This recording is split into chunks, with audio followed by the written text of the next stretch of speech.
Chapter, and we've got one from Robbie Hazelhurst, Capital Projects Manager for our commercial and development side of things. We're going to start with the presentations, and then if you wouldn't mind holding your questions until the end, there'll be an opportunity to ask anything and everything that you would like. When we get to that point, if you wouldn't mind using the raise hand function, it should be, if you're using the same version of Teams as me, just at the top, you've got a little icon that looks like a face and a hand, and then there's a little yellow hand. If you press that, I'll know that you want to ask a question. Equally, you're more than welcome just to pop a question in the chat box. I can see Edmund has already done. And again, we'll address all those questions right at the end. If you wouldn't mind keeping yourself on mute during the presentation and then asking your questions once we've all finished. So without taking up any more of your time, I'm going to hand you over to Councillor Chris White to start the presentations. Good evening, everyone. I believe there's going to be a slide showing councillors voting. There we go, it's coming up now. So let's have a look at those councillors voting and see what they're voting for. The odd thing about councillors voting, as we see from the next slide, is that we're actually all in a room together, and we're almost forgetting that the normal way of voting in a council meeting is to stick your paw in the air rather than to declare or to press a button. Hopefully those days will slowly return. This is actually July 2019, and this is the point at which we formally declared a climate emergency in St Albans. It was unanimous, which is great. The reason why this was done at this particular point is because it was very noticeable, not least to the politicians, that the mood had changed on the doorstep. The mood had changed more or less in a single year, partly because there was a national narrative around climate, partly because in St Albans it's the sort of thing we care about. And indeed some of the political parties campaigned on this issue during the 2019 elections, not all, but some of them certainly did. And we got to this point at which we turned the words that I said in May at the annual meeting to a vote and a set of actions which would take St Albans forward. Well, what was the potential alternative? Well, the next slide's an intriguing one. This actually is Venice. I explained to my colleagues before we started that I was a bit disappointed that this is the Venice Council Chamber, because I've been to Venice by train, I might add, not by plane. And all the council chambers I saw were ornate, because that's the sort of thing the Doge required. Well, this could be anywhere in the UK, but what you notice about it is that it's flooded. And this is, I guess, what we don't want to happen to us. Okay, we've got our council offices at the top of a hill, that does help. But flooding is a serious issue in this district, and indeed throughout England and the rest of the United Kingdom. And that's something that is a marker of what we're actually up against and what we have to do. Well, one of the things we can do, of course, is use the powers of the council over its own services to make a difference. Now, we've got a whole range of things here. Recycling is part of it, how we actually manage and create housing, how we manage sports facilities, which can be massive consumers of energy, how we do festivals and events. You'd be amazed at how much rubbish is generated in a festival and event. And if you have a bin marked pizza boxes only, then what you know is it'll have anything but pizza boxes in it, which is very depressing for some of the officers, including those on this particular presentation, who have to deal with it.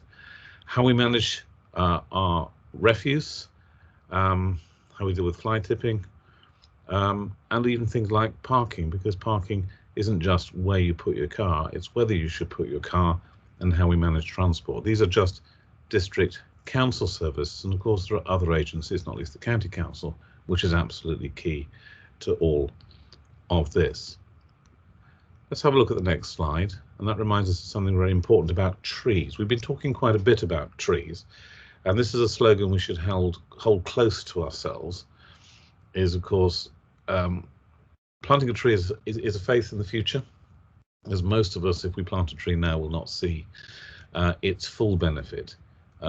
Youngsters, obviously, and I'm less of a youngster than I used to be, may see something of it, but of course we should have started this 20 years ago. And trees, of course, are not decorative. They're there to absorb carbon and to cleanse the environment. We need as many as possible. But when we talk about planting trees, it's not something particularly the district council itself is doing. It's not, in fact, one of those services which helps, although the district council will be doing this. It's for all of us. Now, I personally have planted, well, I say planted, I've got someone to do it for me, but there are 5 more trees in my garden than there were a year ago. Now, not everyone has a garden, but those of us who do need to do our bit over the next 1 year, 2 years, 5 years, 10 years. If we're going to get anything like the tree cover we're going to need to help combat climate change and the climate emergency in this district. Now, complacency is one of the problems. We cannot be complacent. It is no mean feat to improve our collective behaviours. And indeed, the only way to improve our collective behaviours is to improve our individual behaviours. And we're all a bit prone to backslide a bit. Why is it 5 trees, not 6? Why is it that my daughter in her late 20s asked to pick her up from Luton Airport? What was she doing using an aeroplane at all? All of us have got to fundamentally change the way that we behave. Now, we know we can do that because we did it with COVID. We've got to continue doing that, because if we don't do that, then we're not going to achieve the enormous feat of preventing global warming going beyond 1.5 degrees. And the next slide, what you normally do in these presentations, you show all the brilliant things the district council has done, all its achievements, and you keep quiet about the ones which are going less well. We're not doing that here. We're saying this is a problem. I remember being in a demonstration with no lesser person than Fergal Sharkey, where we were terribly worried about the River Ver drying up. Things have changed a bit, and it may be that we were panicking, but in fact it's the same phenomenon. Let's have a look at the next slide, which is the sad contrast. This has been like that for 8 months, and fundamentally what we're dealing with is uneven rainfall, issues about extraction, issues about the design of our waterways, which are no longer coping with the fluctuations that we've seen. We've just been through, someone explained it in the New Statesman this week, the wettest May since John Major. We all felt it was cold, we all felt it was miserable, the heating stayed on longer. Why was that? Well, to some degree it's one of those things, but we are getting more and more extreme weather in a society which is not used to extreme weather, and this is part of the product. So what we're actually doing is we're talking to the Environment Agency, we're talking to Affinity Water, which does a lot of the extraction, but how are we going to sort this out? How are we going to look after properly this fabulous resource? It's one of 200 chalk streams in the entire world, many of which are actually in Hertfordshire. It's a great Hertfordshire thing. What's Hertfordshire about? Often when you're having to explain to people who don't know the county, you're at a loss as to what to say. Well, we have this great ecological resource, which we have mismanaged collectively down the decades, and it's now got to the point at which the shape of the rivers flows, the nature of things like lakes, which are silting up because they're the wrong size for the river flows that we currently have, all of these need to be dealt with. And we hope that in the course of this year, there will be something for the public to comment on by November as to long-term plans to sort this out. But at the moment, it's not acceptable. I'll pass over to Candice. I have to unmute myself, bear with me. So I am the Sustainability Projects Officer for the Council. So my job is to work with departments to, well, over the last couple of years, it was to put together our strategy. Sorry, let me put together our strategy to figure out how we're going to get from where we are now to net zero 2030. And this is the culmination of the work, well, of the first phase of the work. So this is our strategy. It contains about 100 actions divided between 5 different themes for everybody in the council to tackle things like reducing our emissions, our waste, improving green transport, nature, food and climate change adaptation. So it's quite an extensive document. The website address is there. We do post occasional progress updates. So if you want to keep track of how we're doing, then do check that page now and then.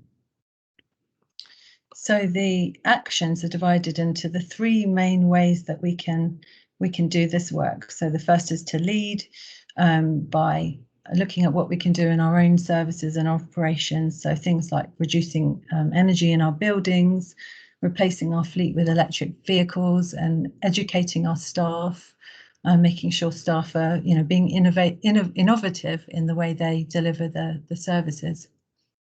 And then also making sure that we're building infrastructure to allow the community to decarbonise. So, I mean, obviously we can't do this alone. We're facilitating and leading the change.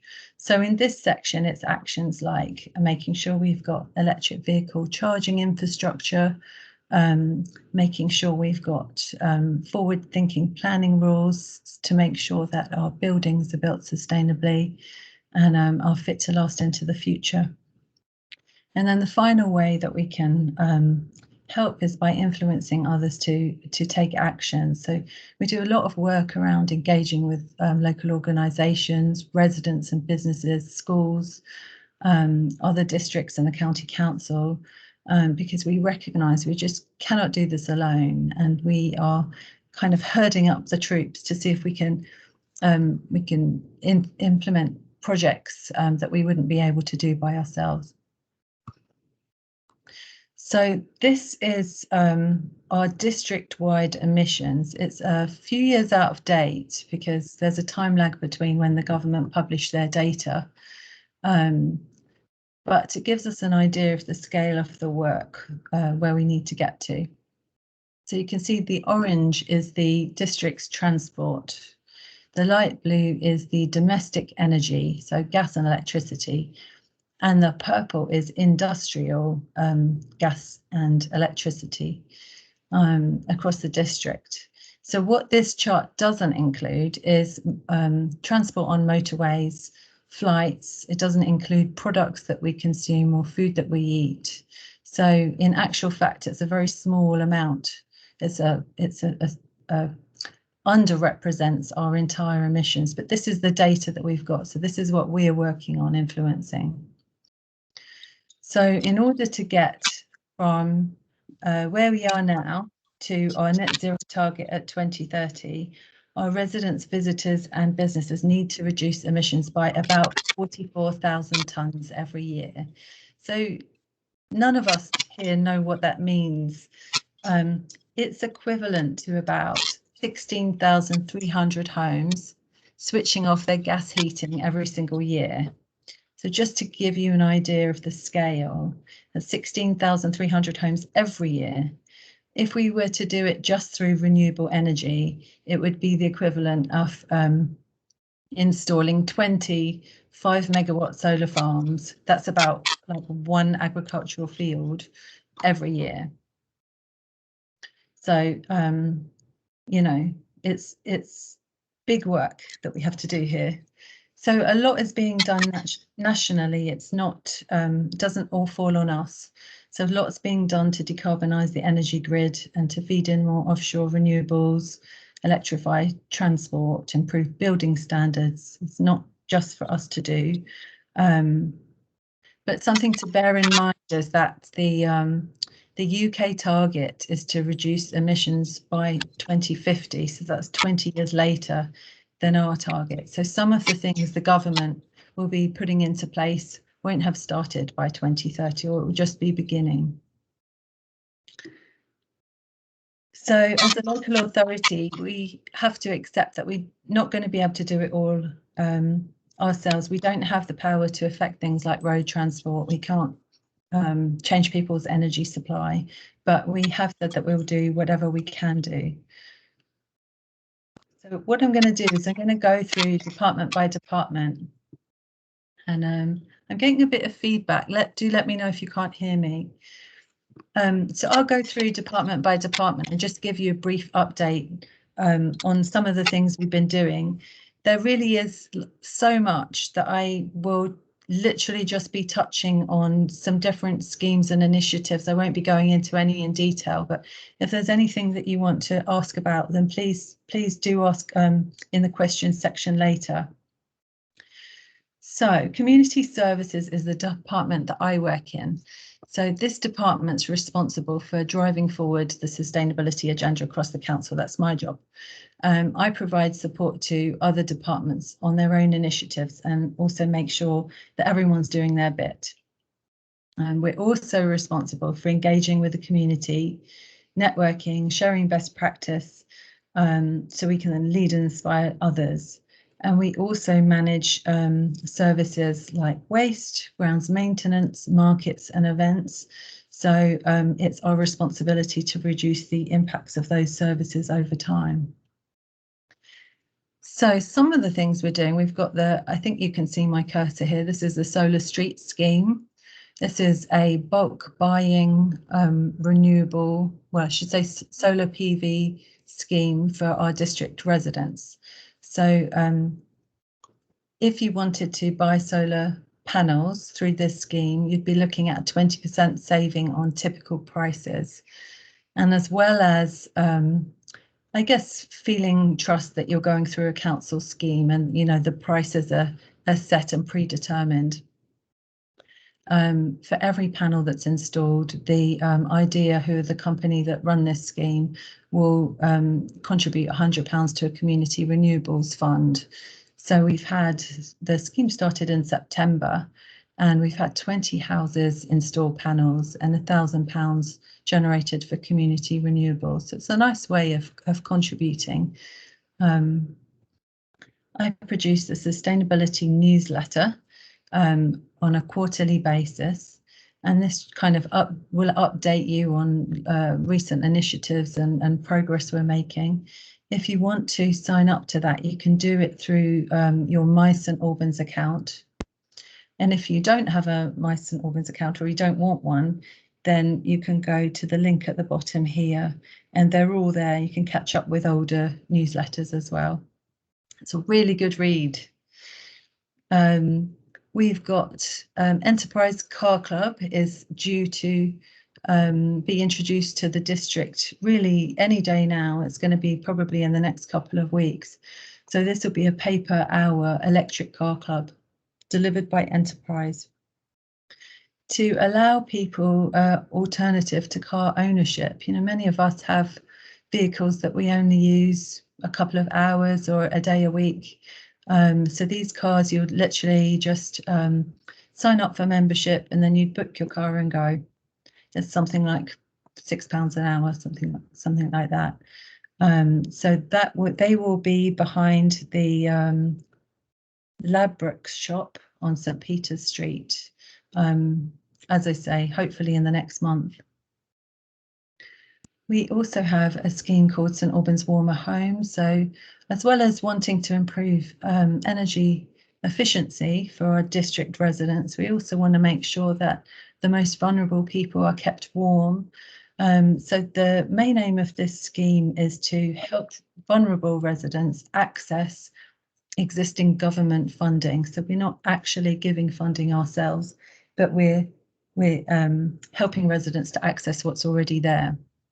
So far that scheme, I think in the last year or so, has helped about 20 residents with things like new boilers and home insulation. Another part of my job and the work in community services is to engage with partners. So we've got lots going on in this area. We have a climate advisory group, which is a cross-party working group whose objective is to provide guidance to the portfolio holder on all matters relating to climate change. So it's a bit of an expert group. We have local experts sitting on the group providing advice and input, and really just making sure we're driving forward on our net zero goals. So if you want to catch up with minutes and documents, the link's here. You are welcome to join meetings and just observe. We're working with local groups such as Sustainable St Albans. We're currently working with them to develop a community-wide engagement programme, which will run up to COP26. So that's going to really focus on getting local groups and organisations to develop their own action plans, as well as providing talks and workshops and education across the district, because we really need to be ramping up the message to people in the district to help them understand what they can do to make a difference. One of the things we're encouraging people to do is to sign up to the St Albans Climate Action Network. So there's a Count Us In page, which asks people to pledge to do at least one of the actions that we know is going to make the biggest difference. So things like changing your banking or insulating your home. We also work with all the other districts in Hertfordshire County Council on the Hertfordshire Climate Change and Sustainability Partnership. So these meetings run monthly. We've got high-level council decision makers as well as politicians on this group, as well as some subgroups leading action plans on carbon reduction, biodiversity, transport and water reduction. So the main aim of this group is obviously to drive forward sustainability, but to look at the things that we wouldn't be able to do individually, and also to pool our resources. And finally, the other one I was going to tell you about is the rewilding project with Herts and Middlesex Wildlife Trust. Oh, my voice is going. So we're working on a project with Herts and Middlesex Wildlife Trust to improve biodiversity and wildlife habitats across the district. So as part of this, the Wildlife Trust have recruited a dedicated officer who is now undertaking a full audit of our habitats and species, and will then put together a Wilder St Albans action plan. But it's not going to be an action plan that we just focus on delivering. We want to get the whole community involved. So as I understand it, Herts and Middlesex Wildlife Trust are really going to facilitate and coordinate a programme of action by the whole community. So that's very exciting, something to keep your eye on. And this is just, this is just a sample of some of the things we do. We're also liaising with parishes. We're also working with the local enterprise partnership, the business improvement district. So there's a lot going on in that respect.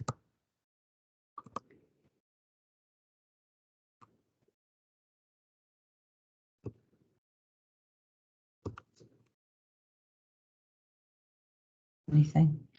And then my job is to make sure we're engaging staff within the council as well. So we have a group of sustainability champions from each department. These are people who are really keen on sustainability, and we get together.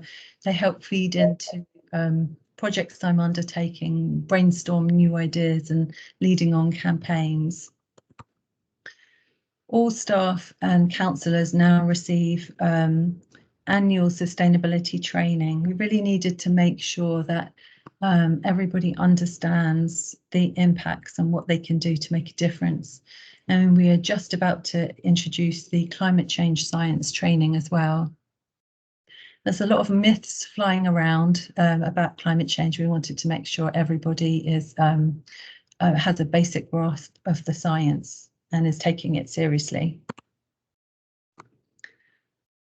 Another thing we have within the council, which I think is making a big difference, is our sustainability impact assessment. So this is it's really a form, but it takes staff through a process of thinking. Every time I do a new project, every time I introduce a new policy, or I'm buying a contract or making a large purchase over 25k, what are the impacts? So the document takes staff through the thinking. Am I going to use more water? How can I cut down on energy? And then that form comes to me and I have to sign that off. So I can feed back and say, well, no, hold on. Why don't we have electric vehicles here? Or why are we building this building without renewable energy? So that helps people to take responsibility and to understand how to think about how to reduce impacts. So that's an overview of community services. In the housing department, obviously the main remit is to raise the energy performance of all of their buildings to EPC B by 2030. So that's quite a challenging target, but they're driving forward on that objective. So they're working on their energy strategy, and as part of that, they were awarded £250,000. It's not a lot, but it helps. And they're using that to pilot different approaches, just to see with these different properties, what can we do to take it to an EPCB? So they're going to look at whole house approaches, which might include things like air source heat pumps for heating and hot water, renewable energy, and obviously insulation and different types of technology that can help. So things like monitoring sensors, so they can see what's going to be most effective. And for planning, I'm going to hand over to Chris, who's going to tell you about this one. Thank you very much. Thank you, Candice. Now, planning is at the heart of what a district council does, and what it makes the problem in St Albans more remarkable is the fact that we have the second oldest plan in England, second only to York. Ours is 1994. I think York is uncertain of its date. So the two Roman cities are competing in a bad way, and we can't go on like this. The government won't let us, nor is it very sensible to have a situation in which we are vulnerable to developers. There is some happy timing. If you look at the draft plan, which the inspectors, for various reasons not particularly relevant to tonight, didn't like, what you'll find is that it reads in an incredibly out-of-date way, because it doesn't talk about climate very much at all.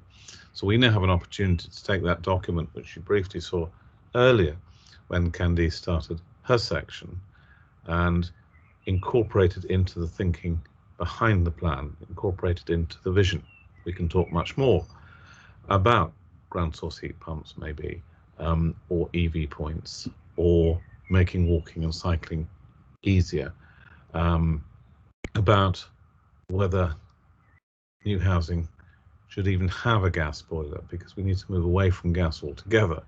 It's not for nothing that Candice used the illustration of switching off gas heating as a means of illustrating how serious the problem is. So there's a whole range of things we need to be looking at, and we now have that opportunity to do it. The situation currently, and people are asking more and more, how's it going? How's it going? We've completed what is known as a call for sites. We've had a lot of sites offered up because St Albans is a very popular district, particularly post-COVID, for people to live in and work in. It's convenient for London, but it's a fabulous place to live and work in if you're no longer going to London 5 days a week. And that seems to be reflected in the number of sites offered up. These will be assessed. We'll be looking at things like biodiversity and their sustainability. We'll be looking at things like infrastructure, and that again is a happy outcome, because when we were looking at the climate sustainability strategy in its draft form, too often we came across a situation in which, well, we can't do anything about that, we have to wait for the new local plan. Well, the new local plan is now upon us, because that is the will of the inspectors. So we're going to make the most of it. Now, key features already of this particular locality are significant developments on the border of Dacorum Borough and ourselves, east of Hemel Hempstead, where we are working with Dacorum Borough, with the County Council, with the Local Enterprise Partnership, with the Crown Estate, to develop Hemel Garden communities where we're looking at 11,000 homes, which seems a lot, but we know what house prices are like. We know the unsustainability of our local economy with these house prices.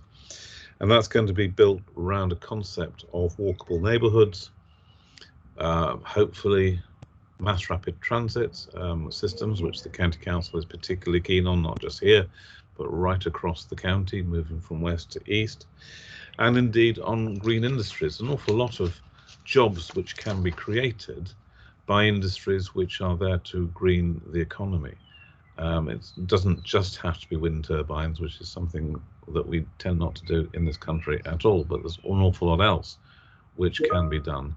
And there's research, of course. We are the beneficiaries of the massive brains of Rothamsted, of the BRE, and of course of the University of Hertfordshire. All of this comes together in this concept for creating growth in terms of housing, but also growth in terms of sustainability. Right at the other end of the spectrum, we've also already managed to plant 1,500 young trees in a couple of green spaces, but as I said right at the beginning, that's what the district council's doing. Everybody else must do their bit as well, and I'm glad to say that there is a lot of enthusiasm on the ground, enthusiasm which is going to be released as COVID departs. There's a lot of enthusiasm, for instance, from parish councils, all good stuff. We've all got to be doing it. And indeed, the planning system must make it as easy as possible. If you're in a conservation area, nothing is easy. And that's perhaps one of the things that we're going to have to look at when we develop the local plan. And I think that picture at the bottom there is the Verdun horse chestnut tree, which was grown from a conker. Isn't that lovely, the thought that actually conkers can actually produce something so magnificent? You always imagine that they never get that far and somehow trees come from somewhere else, but no, this is the real McCoy. And it was planted to commemorate the Battle of Verdun, the First World War, and it was on the shortlist for the Woodland Trust 2018 Tree of the Year competition. Bless it. Think of that. When you stick that tree in your back garden, it will one day hopefully look like this. Right, I'm going to pass over to Robbie, because one of the things that the council is doing is developing its own estate, and there's an awful lot that can be done in new developments. Robbie. Thank you. I'm Robbie Hazlett, the council's capital projects manager, and the department I work for has a role to ensure that all new buildings that are built by the council are as close to zero carbon as possible by 2030. We're also responsible for decarbonising our existing buildings, with the exception of housing, and Candice has already outlined what the housing are doing in relation to the housing stock. Looking at expanding the EV infrastructure and exploring possibilities for large-scale renewable energy projects.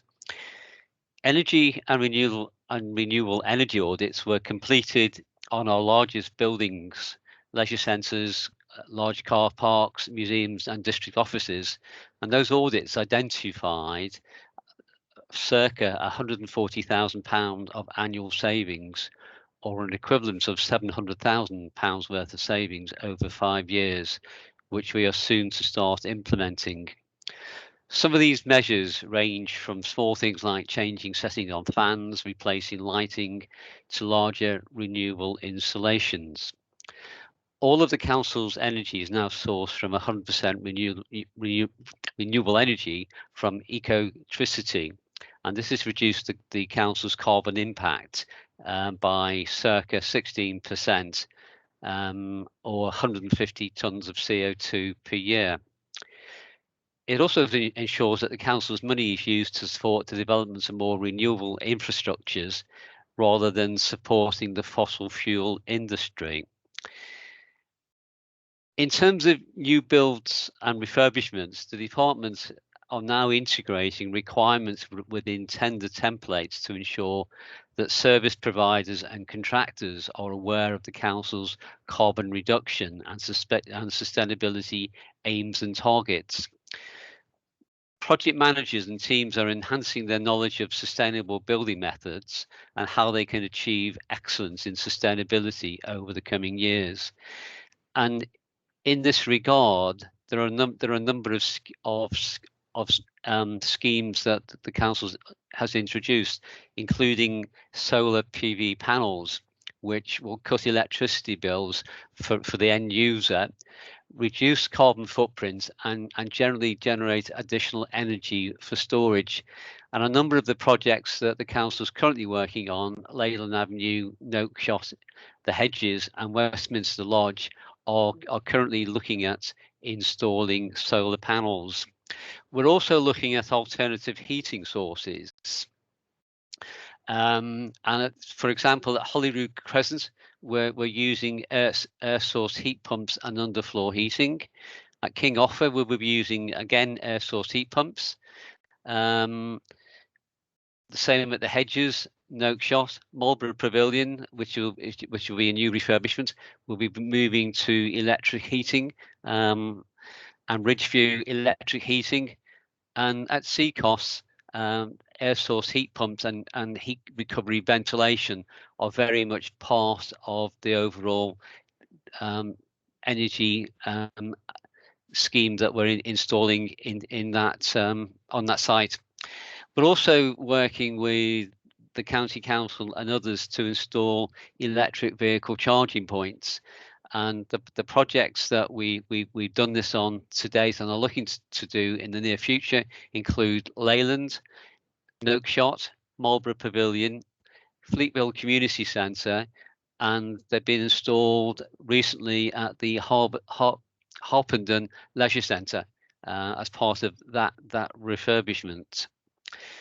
Other sustainable considerations that the council is looking at is the introduction on our new builds of high fabric performance specifications, so that all our buildings are thermally efficient.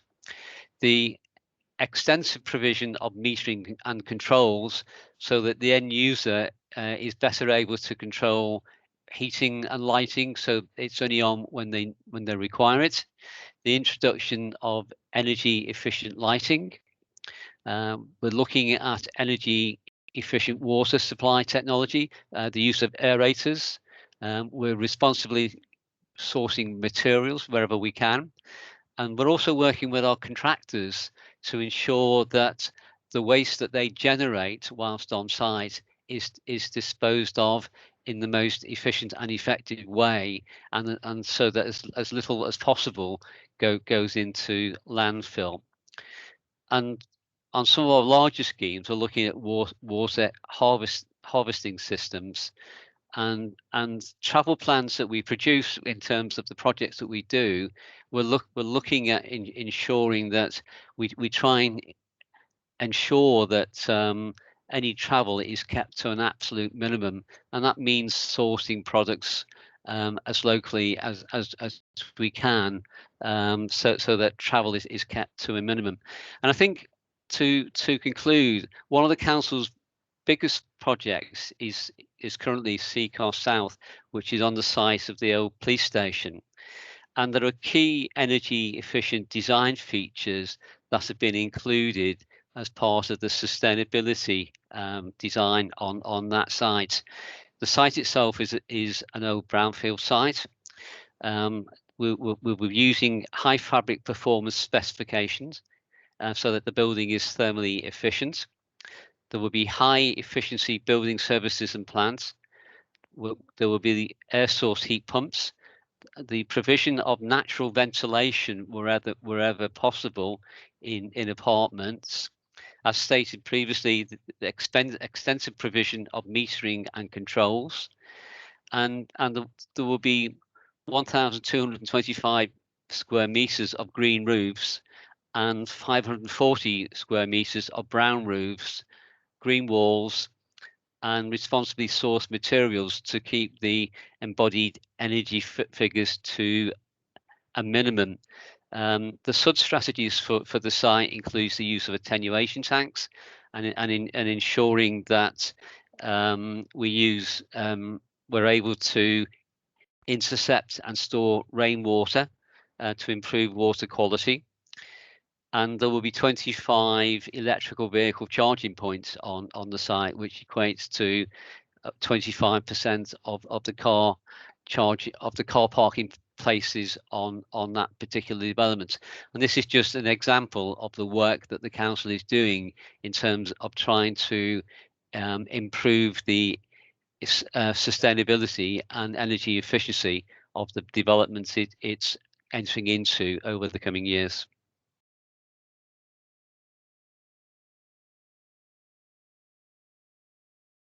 Thank you very much, Robbie. Just want to take this moment to apologise because I've realised in my excitement to get to the presentations, I neglected to mention to everyone that in addition to Councillor White, Leader of the Council, we're also joined here tonight by Councillor Day, who is the Chair of our Climate Advisory Group and also the Chair of our Planning Referrals Committee, so certainly very relevant to the discussions. And I've also neglected to introduce myself, so apologies for my rudeness. My name's Sarah Torrance. I'm the Public Realm Manager and I'm responsible for a number of public facing services, including the waste, the parks, the cemeteries, the markets, the events, and of course, sustainability. So if you've got any questions, please do either raise your hand or pop them in the chat. And I can see that a number of you have already put some questions in the chat. So thank you for that. I'm going to take them in the order that they were posted. So the very first one comes from Edmund. And the question here is, the traffic congestion in St Albans seems as bad as pre-pandemic. The congestion is likely to get worse given all the new flat and house building. There are an increasing number of SUVs and large vehicles taking up limited road space. What will the council be doing about these problems as part of its sustainability strategy? Would you like to take that one, Chris? Well, obviously, one of the problems we have in Hertfordshire is we have the two-tier system, and therefore is none of those functions are actually district council, which is not an answer, but it is a reality. Only today I was reminding a senior officer at the county council that I had submitted a set of plans to make walking more attractive 2 years ago, and I said it would be nice to have an answer, even if it's to tell me that my ideas are stupid. And he said, oh yes, well, I'll look into it, which is probably what he said last time. So we will be reminding the county council that it has a role here. It's not entirely neglectful. It has its own strategy. That strategy has some good points in it. One of the points that it underemphasizes, in my view, is things like 20 mile per hour. Now, a 20 mile per hour vehicle is not itself going to make the slightest difference to climate. But if people feel safer, and if people feel that the children are safer in a slower vehicle environment, then that's going to encourage more people to cycle, more people to allow their children to cycle. I used to cycle to school over a number of miles, long before the idea of wearing a helmet was regarded as sensible. And they're more likely to walk. So those are some of the things we need to look at. Personally, I would like to see national legislation in relation to SUVs.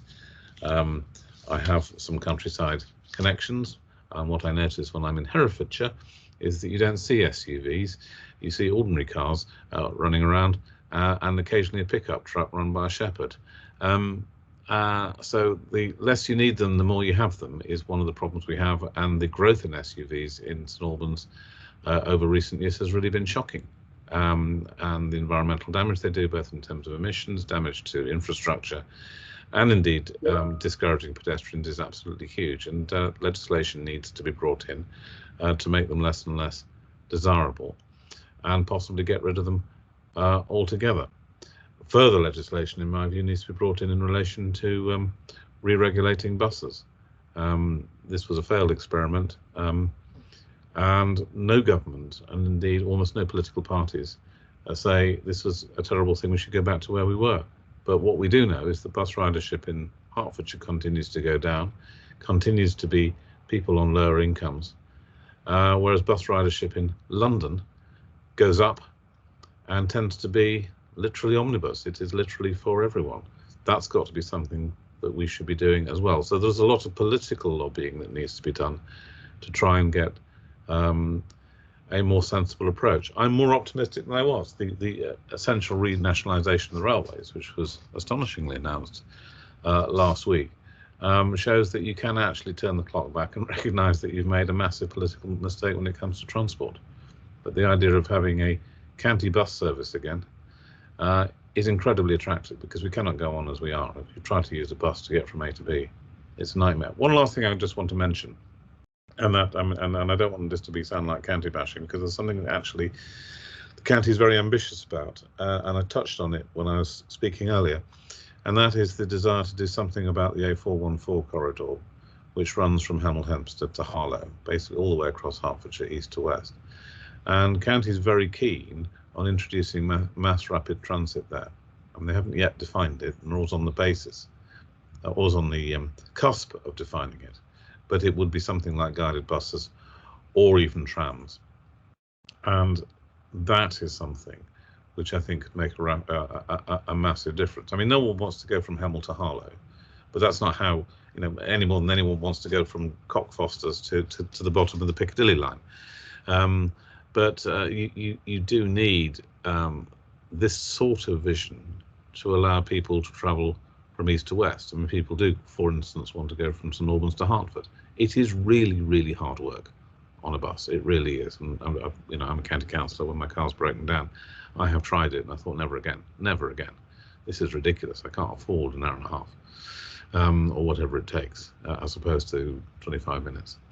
So quite a lot there. It was quite a complicated answer, and hopefully it doesn't sound like a counsel of despair. Thank you, Chris.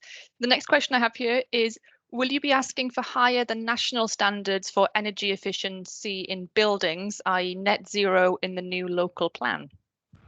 I'd have to take legal advice on that one as to whether we can. I'm up for that. I think we've tended to have lesser standards outside London than on various issues than we should do. I mean, everyone knows that there are room size standards in London set by the mayor, which tend to apply out in the shires. So I'll go as far as we can. And I'm conscious we have to bring people with us. But the point about the local plan is we're not actually banning something overnight. We're saying this is if you want to build something new, or if you want to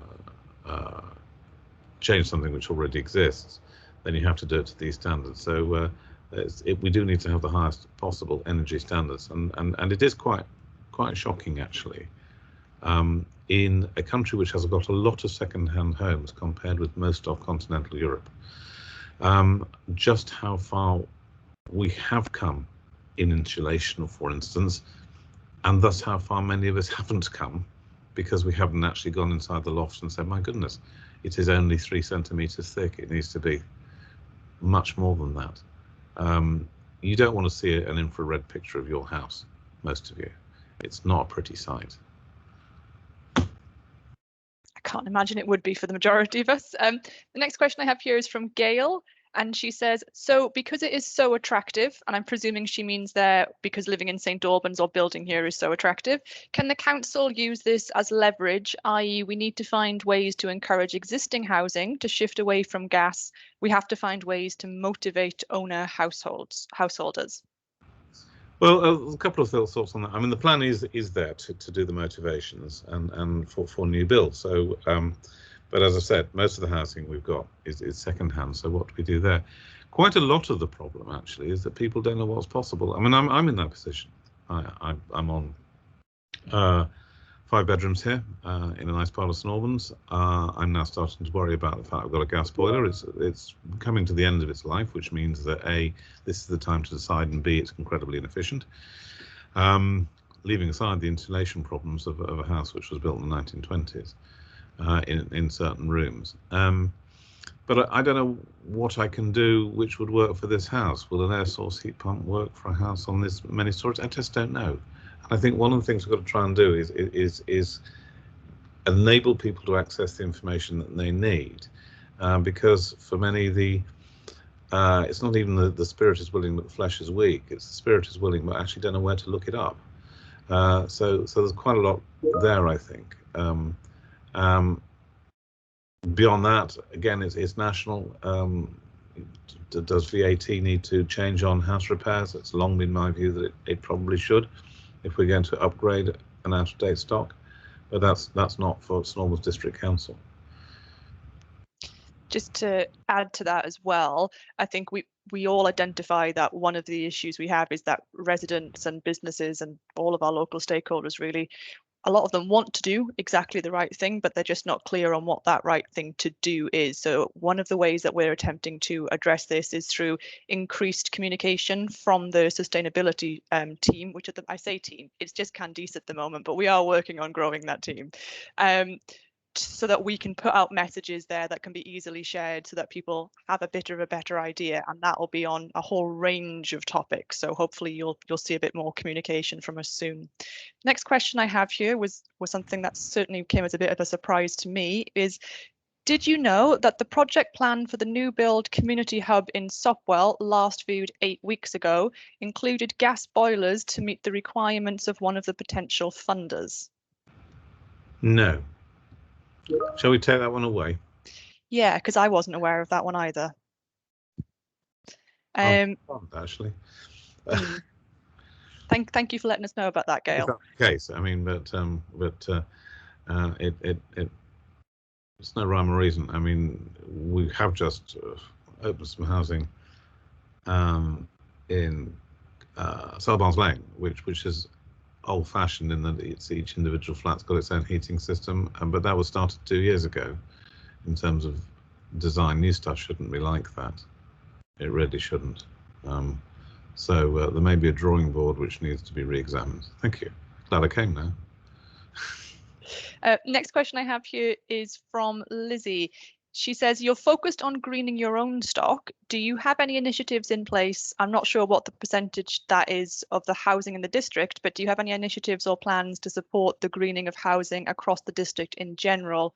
Does the council see that as its remit to do this? It isn't. Sorry, can I interrupt, because I wrote it badly. What I was trying to say was, you talked at length about the stuff that you're doing on your own stock, which is really good to hear about, but that stock as a percentage of the residential properties across the district is obviously very small, and yes. So I'm interested in what you're doing to support, like, more broadly to residents to do things. And Councillor White has picked up on this by saying, you know, you're not even sure what you should do on your own property, but I'm interested in whether or not there's any initiatives that you have planned to more kind of see it as your role and your responsibility to support people from across the district to be doing more on their own homes.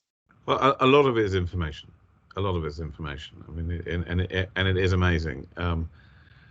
Reaching out to people. I mean, I don't think I've got a traditional light bulb in the entire house. I had to explain to my mother, by contrast, who's also a St Albans resident, that there wasn't such a thing other than a traditional light bulb, and she was unaware of it.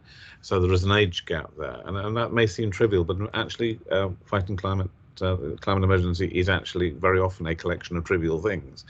Candice, rather less trivially, was talking about solar panels on people's homes, initiative that was launched a while back and is certainly taking off.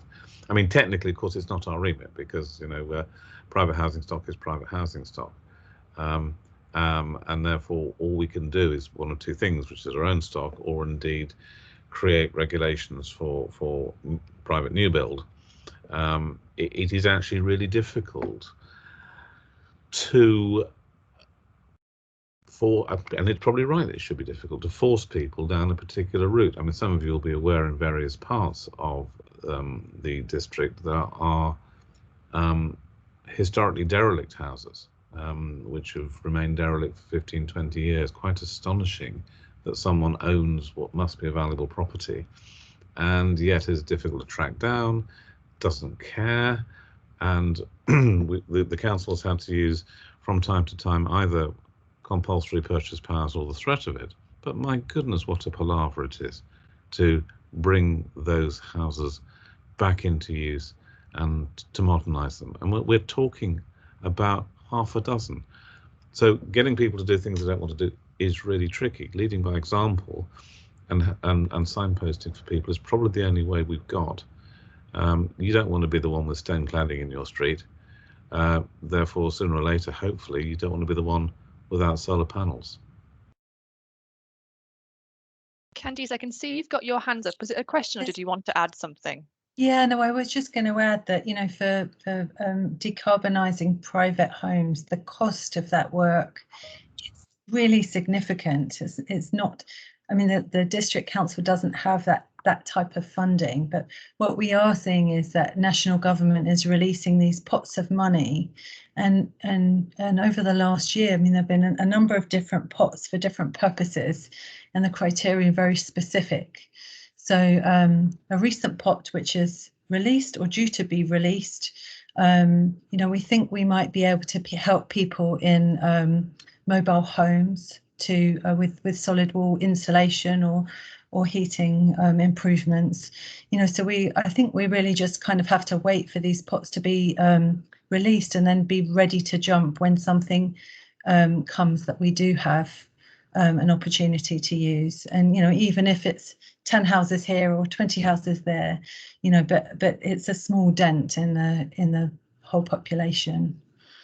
But we have to continue to educate people. Whilst the change in 2019 was very, very noticeable to political canvassers, that something had happened over the previous year, there are still a lot of people out there who either aren't interested, don't get it, or don't believe in it. And you do see some astonishing behaviours. I recall a miserable district council by-election only within the last 5 years, when I was banging on doors on polling day in the snow. It was snowing, and I knocked on the door, and a bloke came to the door. He's wearing a t-shirt. I was thinking, hang on a second, and why are you wearing a t-shirt? The only reason can be, unless you are, you know, satirically from the northeast, like most of my family are, is because the temperature in a house is too high and doesn't fit the climate conditions. The number of people who say, oh, well, you know, it's coming into the winter, so I've turned up the heating. Why? You don't turn up the heating in the winter. You leave it the same all the year round and keep it at 19 degrees unless you're a bit, you know, all of these things we've got to do. There's so much to be done, and we've also got to push back against greenwashing. No, I've stopped eating beef, as says the man as he gets out of his Porsche. You know, it's not good enough. We've got to move forward, all of us, on all bases. All of us, none of us are good enough on this call, and that includes absolutely me. I've already fessed up about my own house. Thank you. The next question I've got here is from Susan. What persuaded you to include car parking spaces in the old police station site? If the excellent EV hire by the hour scheme is up and running, would it not have been an opportunity to go carless? It is an opportunity to go carless, but you have to take it step at a time. So they've got to be saleable for the council to be able actually to afford to do this at all. By contrast, is my case for the defence, is that when we came into office, there was a plan to build a block of flats on top of the council's own car park, the one on Brickett Road, which is now used by the public after 10 o'clock. And the officers were clearly very worried about it. It was one of the first things they raised with the new administration, on the grounds that in engineering terms they had been warned not to drive piles through a 50-year-old salt-ridden concrete cancer car park for the reasons that you can imagine. One of the consequences of us deciding we were not going to go down that particular cheaper route was obviously greater expense, and that partly answers the issue of having car parking spaces. But another consequence is that will be turned into a new and modern car park, because cars are not going to go away yet, and that will have EV points everywhere, or at least a possibility, rather than retrofitting, as Candice was saying earlier about domestic housing, as one thing more expensive than retrofitting domestic housing, that's retrofitting car parks. So it is a question of balance. We don't have the public transport infrastructure in Hertfordshire to persuade people not to have a car. And one of my councillors doesn't have a car, has forsaken the car and walks everywhere. That's fabulous. And can do her work. Many can't. And it's not, it is not a sustainable lifestyle for many to rely on public transport. In London it is, but that's because you walk outside your house and suddenly you'll find there's a bus stop or a tube station. Good luck to them. That's how London works. But we have a long way to go before we can actually persuade people that they don't yet need a vehicle. We are closer to it than we were before. When we last had a car club, it failed. And it failed because people felt they still needed a car for 2 or 3 hours a week in order to get shopping from the supermarket, for instance. That has gone. You can get your shopping delivered anywhere in the district with ease and at a competitive price. So your car, increasingly for many, but certainly not yet all, is to go and see Auntie Maud. And that's where a car club can come in, because you only want to see Auntie Maud every 4 weeks just to make sure she hasn't changed her will. So you can actually click onto the car club and use it for those purposes, and then for the rest of the time forsake it. But it's a massive change, and we are starting that, but we're not there yet. And part of that is making sure that we have enough of the car club vehicles available. So we're starting with 2, and obviously that's not going to be enough to serve our population. So we're hoping the first year, which is a pilot year, that that they're well promoted, enough people start using them, that we can justify expanding and having cars in all of the outlying areas and the rural areas too. Because people, if they're going to give up their cars, they need to know that there's a pay per hour vehicle available anytime they need it.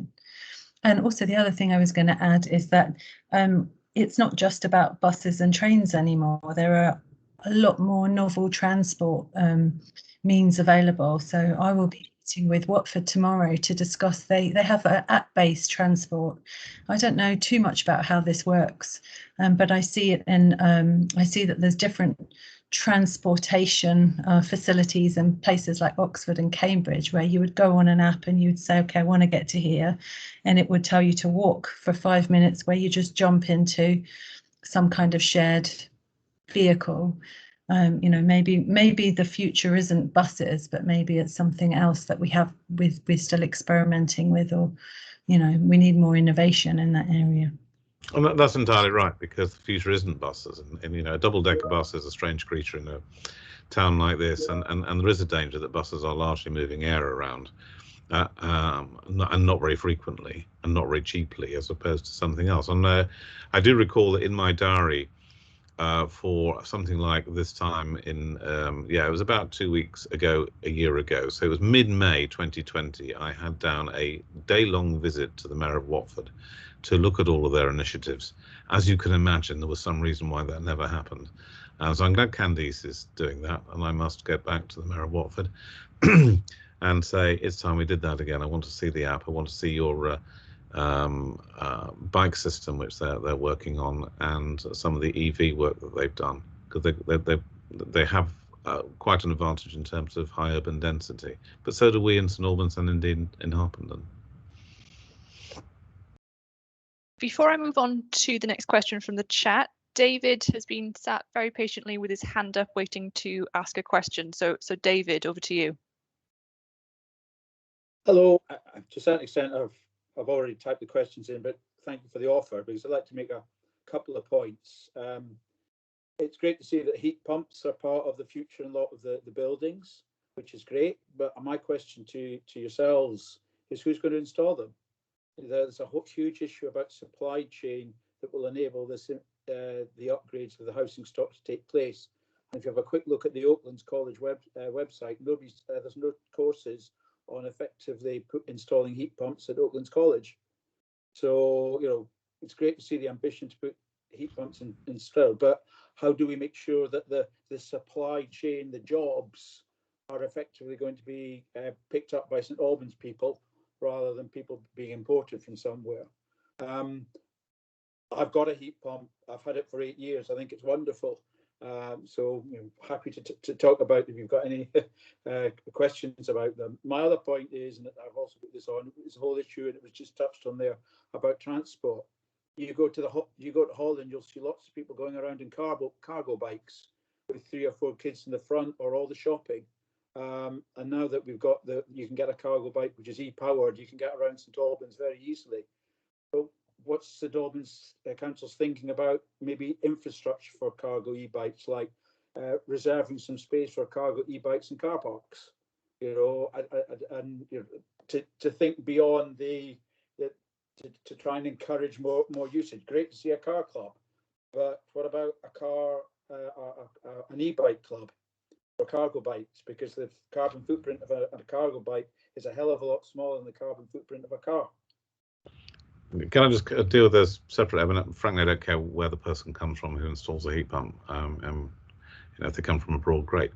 We don't make it easy for people nowadays to come from abroad, and that's going to be a problem. And indeed, apparently, the government is determined to depart from EU standards over building supplies. And how... Can I just interrupt you there? Because to a certain extent, part of the reason we've got supply chain so important, because it was hinted it's going to be hell of expensive for all of us who've got private houses to basically upgrade our housing stock. And I would be much rather seeing those jobs being done by people in St Albans, which effectively, if we get the volume going, we'll get economies of scale and the price will come down for all of us. Right? Yeah, but I'm kind of just continue what I'm saying. I'm afraid the economy doesn't work like that. Even at the height of the pandemic, unemployment in St Albans was about 3.6%. There aren't the jobs, there aren't the people there needing the jobs. So we have to import labour into St Albans. That is one of the sustainability problems that we have. And you can see it every morning. If you stand on platform 1 at the station, you'll see huge numbers of people getting off who come down from Bedfordshire and Luton in order to work here. So it isn't an issue. The issue is actually getting the heat pumps installed. And as I was saying, the standards for building supplies are going to be altered in a way which actually is going to cause the whole system to grind to a halt, because there isn't a system of places who can actually test to the new British standards, which are for random reasons going to be different from the European ones. So that's going to be a major problem, and that is from someone in the legal trade which services the construction industry. In terms of e-bikes, one of the reasons why Candice is going to Watford is to talk to them about their e-bike system. It is one of the things that we're interested in, because whilst e-scooters, I think I am quite concerned about, I'm not sure they are going to be helpful environmentally. Getting people to use bikes is going to be helpful, but the difficulty is, if we compare ourselves with the Netherlands and with Amsterdam, is that there is a completely different approach to transport. I'll give an example. Those of you who know London Road, there is actually a cycle track along London Road from the railway bridge right up to Drake's Drive. It is almost invariably not used by cyclists. Cyclists prefer to use the road. Why is that? Partly it's not very well advertised, but actually the reason is that they have to give way to every single little road, including mine, which comes on to London Road. And I spoke only today with the county council about it, as pushing my document I sent them 2 years ago, and I said, look, what can we do? So in a way, it's probably too late, because in fact, if you look at Amsterdam, the way the junction's designed is that there is one vehicle beyond the cycleway and so forth. Anyway, we do not make it easy for cyclists. We do not make it encouraging, and that is the case for push bikes and for e-bikes. So we have to sort all of that out simultaneously, and that is something I'm talking to the council about, or the county council about. Meanwhile, we will find out from Watford in more detail about whether their fairly new scheme of electric bikes is being successful. And the third thing I want to look at is something I've seen in various places. The London Borough of Waltham Forest is one, which is what is sometimes described as bread bin bike parks.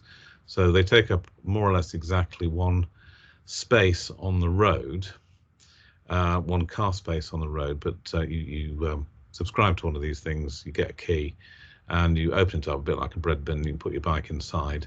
And that's important, because a lot of terraced houses and flats even more so are just not suitable for bikes. They cause clutter, they're actually a hazard, they damage the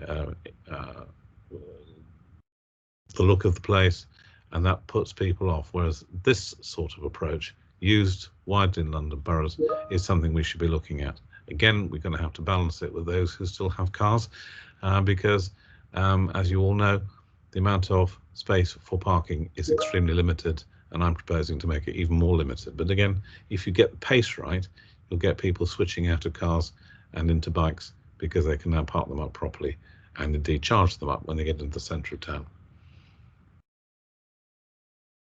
Candice, did you have something you wanted to add to that? Yeah, if I may, just a couple of things. So I think David's right that we just don't have the labour available to change all, to decarbonise all our homes. So I just wanted to say that that's something that the LEP is looking into, working with Oaklands and, other training initiatives to make sure that when people are trained in electrician and plumbing, refurbishment and building work, that they've got the skills that we need to build the houses that we want to build and to refurbish our houses. So that's just to let you know that's going on in the background.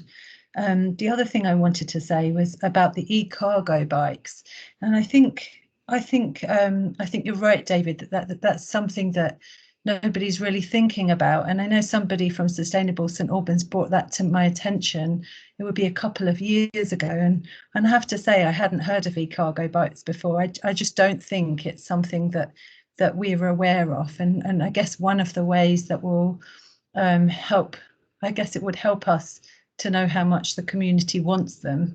If we keep hearing from people that they want space for bikes, then we'll be forced to address that. But right now, it's not something that's really being talked about, and it might be one for the local business community to do some work around to see which businesses might be amenable to having e-cargo bikes, and and what do they need. So you mentioned parking spaces. I mean, it's just not something that has come into our consciousness really. So thanks for flagging that. And then the final thing I wanted to say about the bread bin bike hanger storages, that we do have an express interest in a bike feedback form on our website. So if this was something that you did want to see in your street or by your block of flats, then go to our cycling webpage and put your details in there, and we can coordinate, okay, which areas do people want these? And I saw somebody's comment saying that the residents on their road were furious at the idea of having a bread bin bike storage. Well, I'm sure there are other roads where cyclists are furious at not having it. So you have to just look at the numbers and see where might be feasible to put one. It's probably the same street, actually, Candice. Oh, that's always the way, isn't it? So the next question I have here is from Trudy, and she asks, is the increase in homes and population required by central government targets and thereby underlying the local plan compatible with the carbon neutral 2030 target? Oh, yes, it is. It may not be compatible with other things like protecting the entirety of the green belt, but it certainly is possible. And the targets are central government, and they're based upon all sorts of strange things, but in particular population predictions, which are always pretty unreliable. But the issue in terms of providing additional homes, as I say, are different. They're protecting the green belt, but don't forget that having an unsustainable working population, which is what we have with current house prices, is something that we need to be very conscious of. Far too many people are commuting between Hertfordshire settlements. And one of the things that's odd about Hertfordshire compared with Oxfordshire or Cambridgeshire, with whom people try and make comparisons, is that this is a polycentric county, whereas Cambridge in particular is monocentric. There's Cambridge and everything else is much less. But there is, we have a number of settlements which are equally large, or as near as damn it equally large, like Watford and Hemel and St Albans, and Haverfordware, and Hitchin Letchworth, and you find that we're in a slightly crazy world, so that at 9 o'clock or 8:45 on a Monday morning, you'll find a traffic jam of people going from St Albans to Watford, and a traffic jam of people going from Watford to St Albans. And that means the economy is not clearing itself properly. And as I said earlier, there's an awful lot of people coming into this district every day in order to do the lower paid jobs. Well, why are they doing that? Why aren't they living in St Albans, which is surely more fun than Luton? It may not be, I don't know. And that's because of not just house prices. We're not even talking about people who are even dreaming about buying a house. We're talking about rentals. Rentals are going up in this district at a phenomenal rate at the moment. Next thing I have here is not a question, but Shashil has very helpfully let us know that if you do want to see an infrared picture of your house, Sustainable St Albans have a thermal imaging camera that you can borrow whenever it's cold enough. So thank you for letting us know that. And then the actual next question I have here is from Sylvia. And she says, Robbie Hazelhurst kindly mentioned that the council offers new builds and refurbishments, carbon and sustainability requirements. How can we access this document/plan as an organisation who are currently undergoing a refurbishment of an old working man's club to a community and worship centre? And how can we get involved positively in this great work as a community from a faith perspective, or as the EAGA Gospel Choir as we travel and sing all over the UK? In terms of sharing the documents that we use, we're quite happy to pass them on. So if you leave your email address, then and a telephone number, then I'll contact you and we can have a discussion about how we can help you.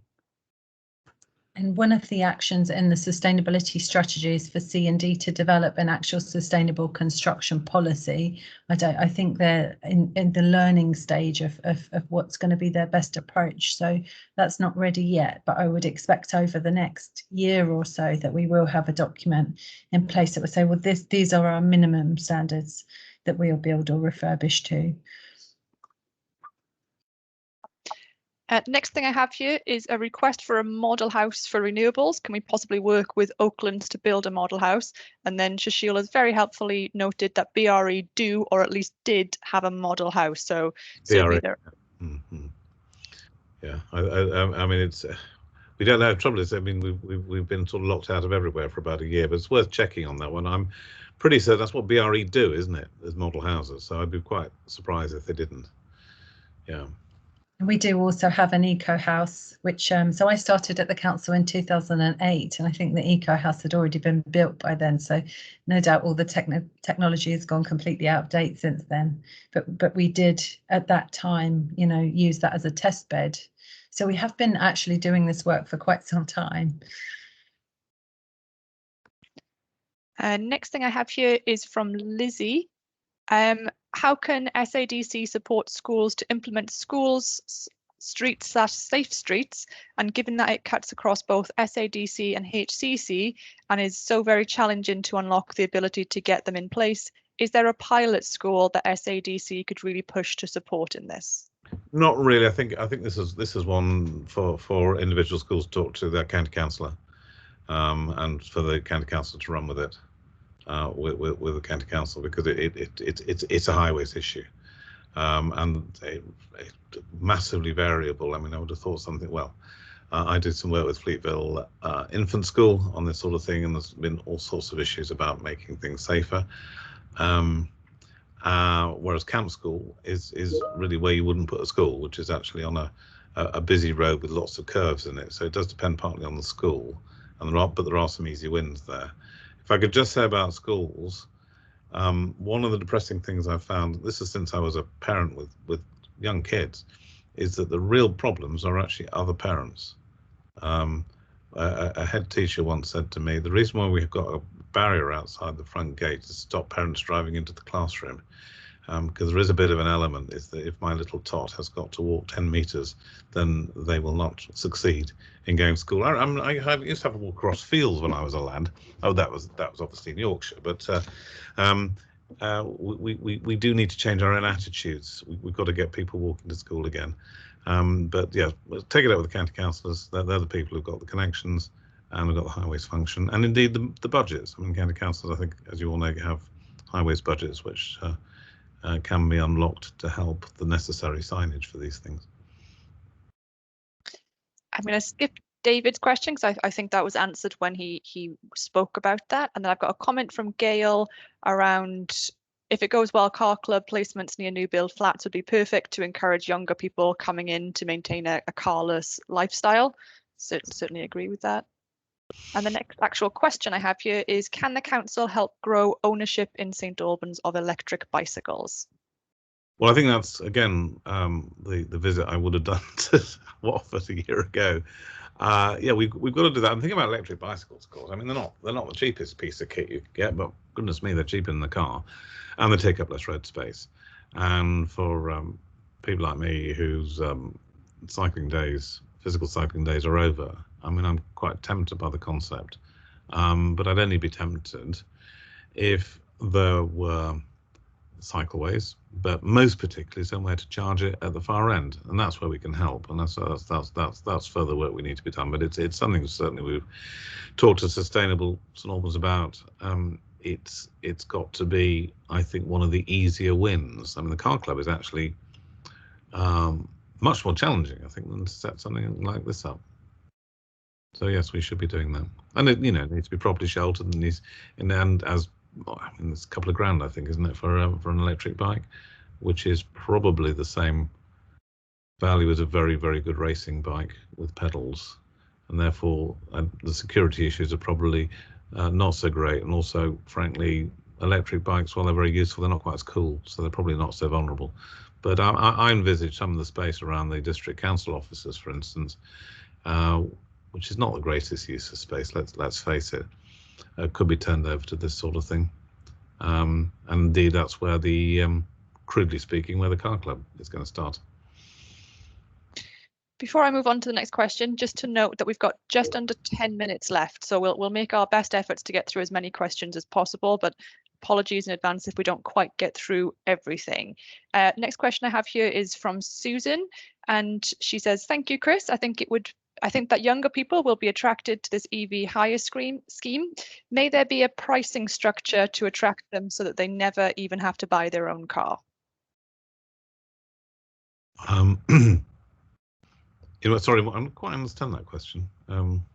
I think the gist of it is, what can we do to encourage young people to use the car club rather than buying their own cars in the first place?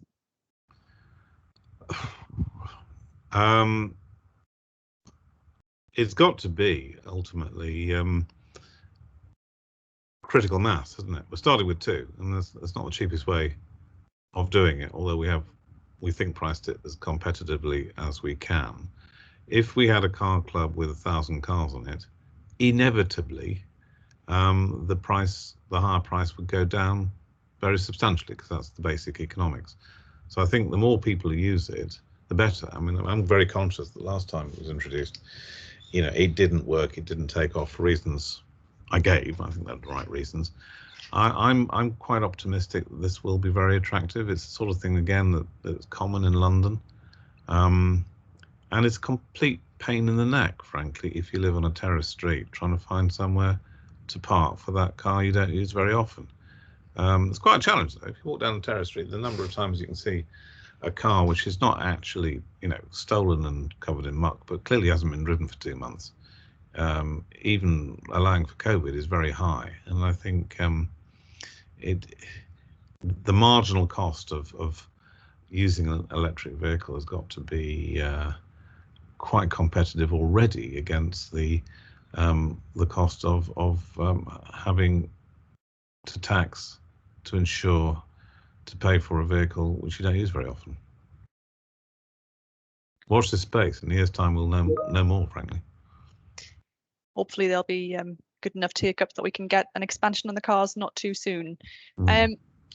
The next question I have here is from Shashil, and I think this is in reference to the cycle path on London Road.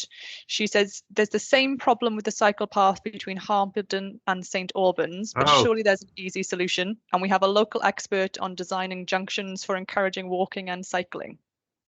Yeah, there is an easy solution. It's absolutely obvious what you should do. In my view, does anyone actually walk from St Albans to Harpenden? Is it that, not that many people, and therefore that footpath could easily be a cycleway? But it's got to be properly mown, it's got to be properly metalled.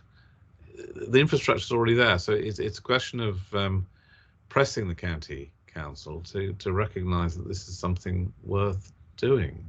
Because I mean, I do know councillors, and I will say this: Julian Daly from Harpenden is a great cyclist from Harpenden to St Albans, and good luck to him. I recall John Metcalf, who lives around the corner from me, was a county councillor at County Hall, who utterly shamed me one day as I was driving up the hill to County Hall, when I found him ahead of me on his bike, no lycra, a couple of bicycle clips, and that was good enough for him. He's a fitter man than I will ever be.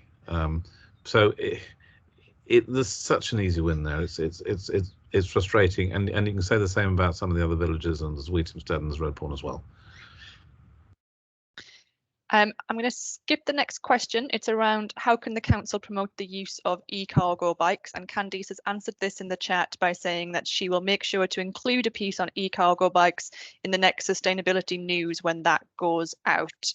We've got just under 5 minutes left, so this may be the last question. We are going to have to insulate our properties to a much higher level moving forward. One way to do this is external insulation. Is the council doing anything about what external insulation may be allowed to have on the St Albans streetscape? That's a matter for the local plan, clearly, and people need to make representations about it. I did, remember seeing for the first time when I was a kid, about 9, the first cladding turning up on houses, and they became very fashionable. The ruination of the streetscape was just horrific. It was just horrific. So I suspect that isn't much of a solution for even the non-historic parts of a historic town.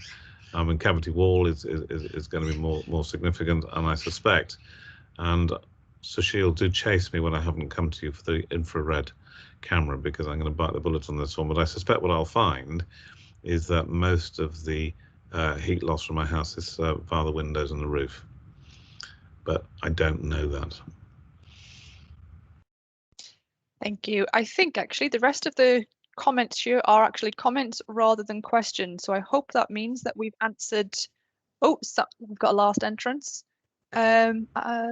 Not a question, but can I ask your attendees to complete our SUSFest feedback form? So in the chat, you'll find a link to a SurveyMonkey feedback form, presumably on this session and possibly other sessions, Shashil? Yes, she's nodding yes. So if you wouldn't mind just taking a couple of minutes, ideally just after we've left here, to give us your feedback on how this session has gone. It'll help us sort of adjust and improve things for the future. So we've got just about 2 minutes left. Does anybody have any last questions or any last points they want to raise? No questions. Okay. Oh, I can see Susan's typing. It's a race against the clock, Susan. No, I was just going to add on the solid wall that, previously I mentioned about some of the pots from funding that are coming from central government. And last year, one of the pots was to be used for solid wall insulation, but it's one of those measures that's just notoriously hard to get people to want to take it up unless it's fully funded. In most cases it's not. It's a very expensive measure. It's very disruptive to the resident. You need to really be looking at whole street external wall insulation to make it work. You don't just want the odd house here and there. So it's a tricky one. I think, in terms of energy efficiency, it's very, very helpful, but I'm not sure that the majority of houses are going to be willing to go through that process. Whereas it might be the kind of thing that's useful for us to explore in implementing in our estate. So if you have a block of houses, then it's more feasible to do. Yeah, that's what you're really going to get the benefits from. It's when it's all joined up together, and I think that's probably quite indicative of everything that we've talked about here tonight. It's definitely going to take action from every single one of us. As Councillor White said earlier, none of us are doing quite enough, and we should all be doing that much more. So I can see a few comments coming in. One question: is the recording of this meeting going to be available to all? Yes, we will certainly make that available. We haven't been taking notes as we've been going because we've been concentrating on talking to you wonderful people, but we will take the recording and turn it into some notes as well. So both the recording and the notes of this session will be available to anybody who attended or anybody who couldn't make it, so they can have a look at what we've been talking about. So that makes it just about 9 o'clock by me. So thank you so much for joining us here tonight. It's been wonderful to hear all of your questions. It's always a pleasure to find out just how engaged our residents are. And with that, I shall bid you good night. Bye, everyone.